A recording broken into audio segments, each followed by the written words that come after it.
ہمارے گھر میں بھوک سے بچے بلبلا رہے ہیں، ان کا بلبلانا ختم ہو جائے گا، اس امید پر اونچی صدا لگائی اور زور زور سے دستک دینی شروع کی۔ دستک دیتے دیتے جب کوئی جواب نہ ملا، وہ اندھا فقیر کہنے لگا یہ گھر والا کتنا بخیل کنجوس مکھی چوس ہے، یہ جواب دینا بھی پسند نہیں کرتا، یہ ہمیں کیا بھیک دے گا، یہ کہہ رہا تھا۔ ادھر سے ایک اللہ کے بندے نے دیکھا یہ اندھا فقیر مسجد کے دروازے پر صدا لگا رہا ہے، اس نے زور سے آواز دے کر کہا وہ اللہ کے بندے تو کہاں صدا لگا رہا ہے، تجھے کون جواب دے گا، یہ تو اللہ کا گھر مسجد ہے، تجھے کون جواب دے گا، یہ تو اللہ گھر مسجد ہے۔ یہ سننا تھا۔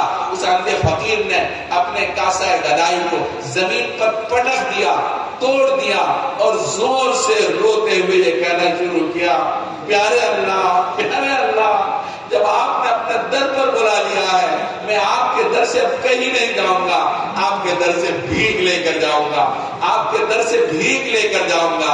پیارے اللہ، یہ مجمع آپ سے رحمت امید لے کر بیٹھا ہے، اس امید پر بیٹھا ہے۔ یہ تقریب تکمیل بخاری شریف کی محفل ہے، اس میں تو دعاؤں کو سنے گا، اس امید پر یہ پورا مجمع آپ کے سامنے آ گیا اور تیرے محبوب کے گھر دارالعلوم کالی کا پور میں آ گیا۔ رب کریم اس امید پر آیا، یہاں تیرے خاص بندے بیٹھے ہیں اور تیرے خاص علماء ہیں، یہاں تو رحمت نازل کرے گا۔ رب کریم اس امید پر یہ مجمع بیٹھا ہوا ہے۔ رب کریم ایک محبت بھری نگاہ سے اس مجمع کو دیکھ لیجئے، رب کریم ایک محبت بھری نگاہ سے دیکھ لیجئے، ایک رحمت بھری نگاہ اس مجمع پر ڈال دیجئے۔ رب کریم یقیناً ہم آپ کو بھول چکے ہیں، مگر آپ ہمیں مت بھولیے، رحم کر اپنے عنایِ کرم کو بھول جا۔ ہم تجھے بھولے ہیں لیکن تو نے ہم کو بھول جا۔ خار ہیں، بدکار ہیں، ڈوبے ہوئے ذلت میں ہیں، کچھ بھی ہیں لیکن تیرے محبوب کی امت میں ہیں، خلق کے راندے ہوئے، دنیا کے ٹھکرائے ہوئے آئے ہیں تیرے در پر ہاتھ پھیلائے ہوئے۔ رب کریم ہم نے اپنے ہاتھوں کا بھیک کا کٹورا بنا رکھا ہے، رب کریم اس کٹورے میں کرم کی بھیک دے دیجئے۔ پیارے اللہ کرم کی بھیک دے دیجئے۔ رب کریم ہمارا حال اس معصوم سے بچے کا ہے جو بچہ اپنے کپڑے کو غلاظت میں خراب کر لیتا ہے، باہر نکلتا ہے، لوگ ڈانٹتے ہیں، پھٹکارتے ہیں، کہتے بھاگ جا، تیرے کپڑے سے بدبو آ رہی ہے، تیرے کپڑے میں پخانہ لگا ہوا ہے۔ وہ معصوم سا بچہ ہے، وہ رو پڑتا ہے، تڑپنے لگتا ہے، لوگ کی ڈانٹ سن کر وہ سمجھتا ہے یہ پورا مجمع بے رحم دل ہے۔ رب کریم وہ بچہ رو پڑتا ہے، ایک سہارا ماں کی طرف دوڑ پڑتا ہے اور ماں کو رو رو کر آواز دینے لگتا ہے، زور زور سے پکارنے لگتا ہے، فریاد کرنے لگتا ہے، آواز دیتا ہے امی امی امی، ساری دنیا نے مجھے دھکا دے دیا، ممی آپ دھکا مت دینا، ممی ممی ساری دنیا نے دھکا دے دیا، ممی آپ دھکا مت دینا، ممی آپ دھکا مت دینا، ممی ساری دنیا نے مجھے دھکا دے دیا۔ ممی کی ممتا تڑپ اٹھتی ہے، وہ دوڑ پڑتی ہے، اپنے بچے کو گود اٹھا لیتی ہے، سینے سے لگاتی ہے، چمکاتی ہے، بار بار بوسہ لیتی ہے اور کہتی بیٹا دیکھو میں تجھے برباد ہونے نہیں دوں گی، میں خود برباد ہو سکتی ہوں۔ پیارے اللہ ایسا لگتا ہے ہمارے گناہوں کی بدبو کی وجہ سے ساری دنیا نے میں دھکا دے دیا، کوئی ہم سے پیار نہیں کرتا،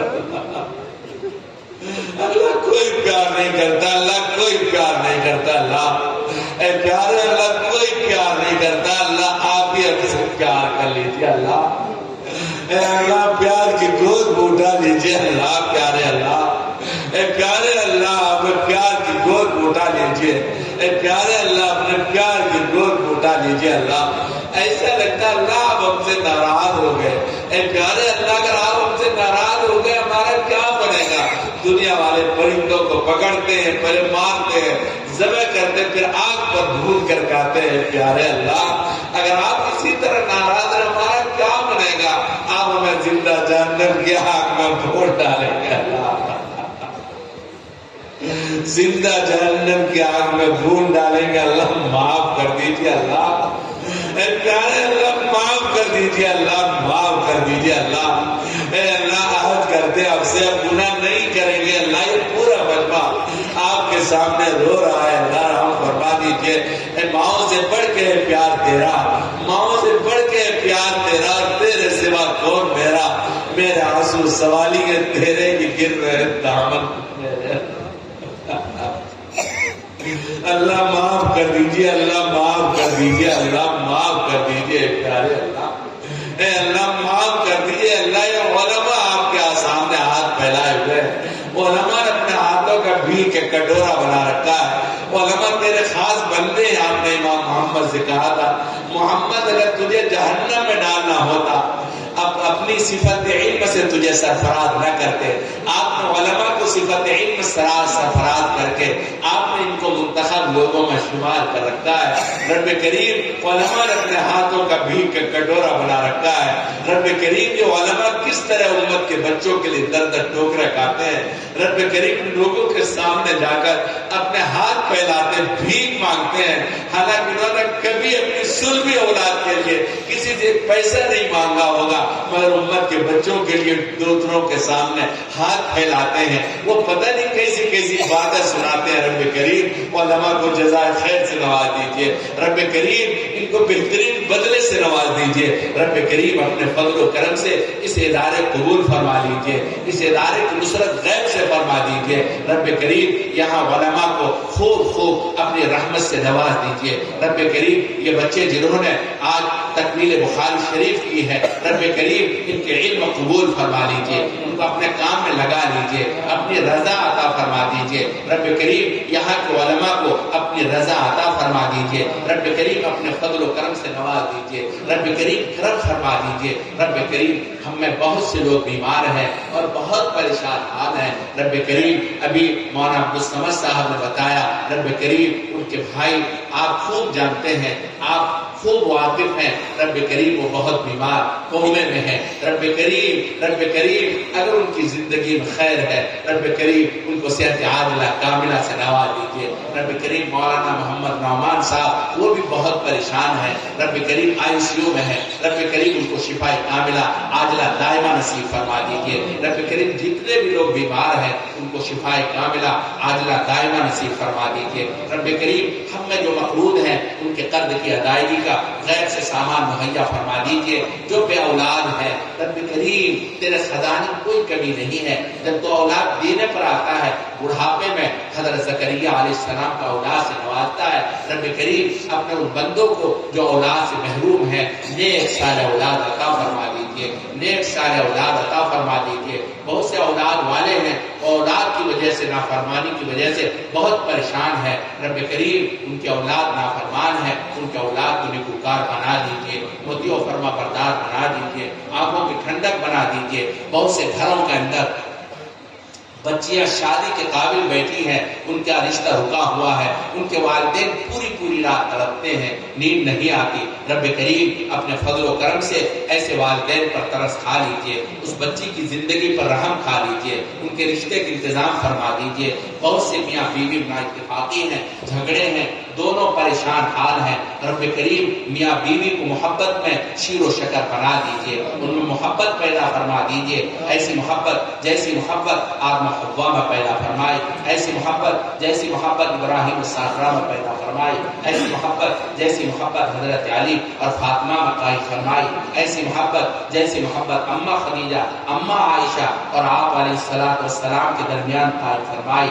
رب کریم میاں بیوی کو محبت میں شیر و شکر بنا دیجیے. میاں بیوی کو محبت میں شیر و شکر بنا دیجیے. بہت سے ہمارے نوجوان جیلوں میں ہیں, وہ بہت پریشان ہیں, ان کے والدین اپنے نوجوان بچوں کی وجہ سے پریشان حال ہیں. رب کریم ان کو جیل سے رہائی نصیب فرما دیجیے. بہت سے لوگ غلط قسم کے مقدمات میں ماخوذ ہیں, رب کریم ان کو مقدمات سے نجات عطا فرما دیجیے. بہت سے ہمارے نوجوان بڑی بڑی ڈگریاں لے ہوئے نوکری کی تلاش میں ہیں, نوکریاں ان کو نہیں مل رہی ہیں. رب کریم اپنے فضل و کرم سے جب ان کی ڈگری کے حاصل کرنے کا نمبر آیا, والدین نے فاقہ کر کے ان کو ڈگریاں دلائی. پھل کھانے کا وقت آیا, آفسوں کے چکر میں پڑ گئے. رب کریم ایسے نوجوانوں پر رحم کھا لیجیے, ان کو نوکریاں دلا دیجیے. رب کریم بہت سے لوگ معاشی پریشانی میں مبتلا ہے, رب کریم اپنے فضل و کرم سے ان کو حلال معاش نصیب فرما دیجیے.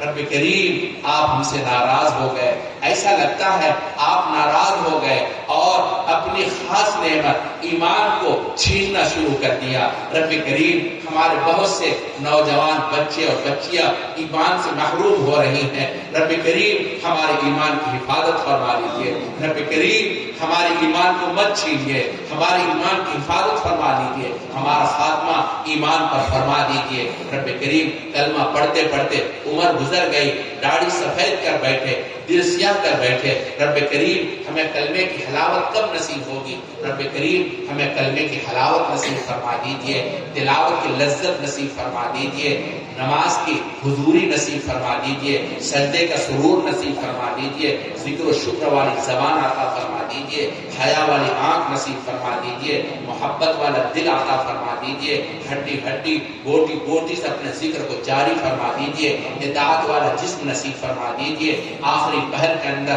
مناجات کی لذت نصیب فرما دیجیے، آخری پہر کے اندر مناجات کی لذت نصیب فرما دیجیے۔ رب کریم ہم سب کو اپنی رضا عطا فرما دیجیے۔ ربنا تقبل منا انك انت السميع العليم، صلی اللہ تعالی علی خیر خلق محمد وعلى آله وصحبه اجمعین برحمتک۔